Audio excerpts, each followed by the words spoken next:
Assalamualaikum warahmatullahi wabarakatuh. Semoga kita semua dalam lindungan Allah. Dalam Islam terdapat istilah akhlak dan tasawuf. Akhlak dan tasawuf memiliki beragam pendapat dan hubungan yang saling melengkapi. Ajaran mengenai tasawuf sebetulnya bukanlah ajaran yang baku dalam Islam dan disepakati oleh berbagai kalangan ulama.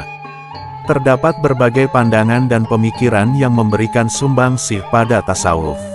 Pembahasan ini hanya benang merah saja. Akhlak dan tasawuf secara umum saja, namun tidak menggali lebih mendalam mengenai apa tasawuf dan berbagai aliran mengenai hal tersebut. Hal ini agar dapat sesuai dengan tujuan penciptaan manusia, proses penciptaan manusia, hakikat penciptaan manusia, konsep manusia dalam Islam, dan hakikat manusia menurut Islam yang telah ditetapkan Allah ketika akan dilaksanakan. Pengertian tasawuf. Istilah tasawuf berasal dari kata sufi yang artinya suci. Tasawuf memang berasal dari golongan para sufi yang senantiasa menghubungkan ajaran agama dengan perasaan cinta mendalam dan kesucian hati. Untuk itu, tasawuf diartikan sebagai penyucian hati dan menjaganya agar tidak mendapatkan cedera, kotor, dan selanjutnya dapat menjadikan hati jernih serta harmonis dengan hubungan antara manusia dan Tuhan. Ilmu tasawuf sendiri menjelaskan mengenai cara-cara mengembangkan ruhani manusia untuk dapat mendekatkan diri kepada Allah. Dalam derajat tertentu, terdapat istilah makrifat yang berarti telah bersatu dengan Tuhan. Itulah yang menjadi pencapaian tertinggi atau tujuan tertinggi dari tasawuf. Tasawuf mengedepankan kedisiplinan dalam beribadah, konsentrasi terhadap tujuan hidup menuju kepada Allah Subhanahu wa Ta'ala, serta membebaskan diri dan keterikatan manusia dengan kehidupan duniawi. Tasawuf mengajarkan untuk tidak mencintai dunia yang fana serta mengharapkan hanya keridhaan Allah semata. Dunia yang fana hanya akan membuat manusia lupa akan cinta pada yang sebenarnya, yaitu hakikat cinta hanya kepada Allah. Untuk itu, hal-hal yang duniawi tentu akan dijauhi dan dikurangi oleh orang-orang sufi. Dasar dari ajaran tasawuf adalah mensucikan diri dari dosa, mencari ridho Allah Subhanahu wa Ta'ala, dan hidup dalam keadaan zuhud. Mereka menghiasi hati dengan cinta dan menghias diri dengan akhlak yang mulia. Ajaran tasawuf ini disandarkan dari beberapa pandangan, diantaranya adalah pandangan bahwa perilaku Nabi Muhammad SAW adalah nilai sufisme. Perilaku Nabi Muhammad bagi ulama sufisme adalah cerminan dari perilaku tasawuf. Di antaranya adalah berdiam diri di Gua Hira, hidup zuhud atau sederhana, tidak memiliki kecintaan terhadap harta duniawi, senantiasa melakukan pendekatan diri terhadap Allah Subhanahu wa Ta'ala baik lewat zikir, doa, dan salat.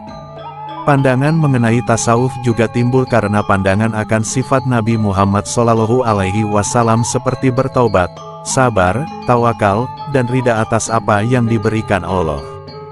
Perilaku tersebut dianggap sesuai dengan ajaran tasawuf dan sesuai dengan tujuan untuk meraih keridhaan Allah.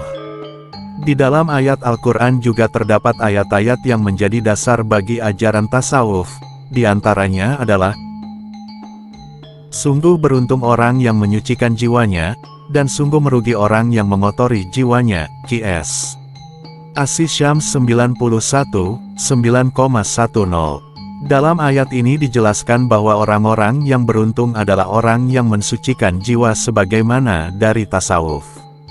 Untuk itu, ayat ini menjadi pendorong bagi umat muslim untuk senantiasa memelihara hati dan menjaganya agar tidak terkotori oleh hal-hal duniawi atau hal-hal yang merusak ketentraman jiwa. Selain itu disampaikan pula dalam ayat berikut bahwa ayat ini mendorong untuk senantiasa mencintai Allah Subhanahu wa Ta'ala dan Allah akan mengampuni dosa bagi yang mencintai Allah.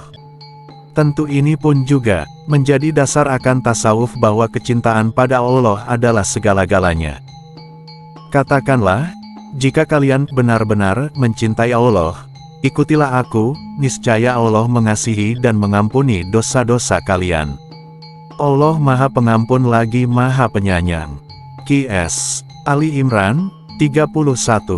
Pengertian dan dasar akhlak Islam. Akhlak dalam Islam adalah landasan mengenai perhitungan baik atau buruknya sesuatu. Landasan akhlak dalam Islam didasarkan pada aspek ketuhanan di mana benar atau salahnya serta baik atau buruknya akhlak bergantung kepada apa yang disampaikan oleh Allah. Pertimbangan akhlak Islam diantaranya berdasar kepada kepatuhan dan ketaatan kepada Allah Subhanahu wa Ta'ala. Hai orang-orang yang beriman, taatilah Allah dan taati Rasul-Nya dan ulil amri di antara kamu. Kemudian jika kamu berlainan pendapat tentang sesuatu maka kembalikanlah ia kepada Allah, Al-Qur petik terbalikan, dan Rasul sunnahnya, jika kamu benar-benar beriman kepada Allah dan hari akhir, yang demikian itu lebih utama bagimu, dan lebih baik akibatnya. Qs. An-Nisa pukul 4.59. Akhlak Islam mengarahkan untuk taat kepada Allah dan melarang untuk mengikuti selain dari perintahnya.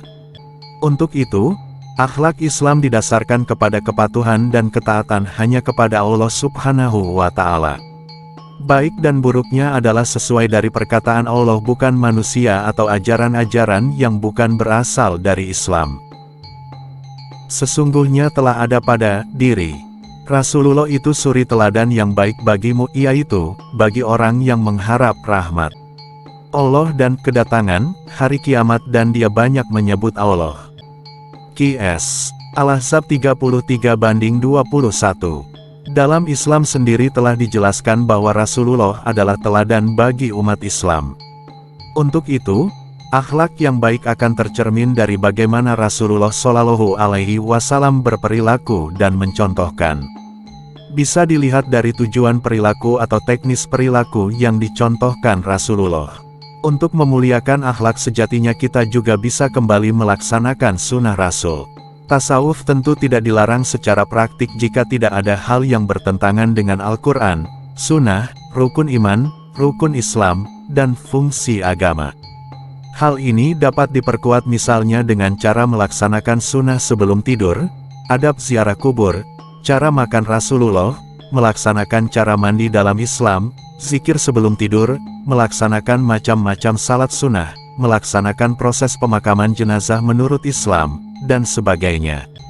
Sumber, dari berbagai sumber kajian tasawuf.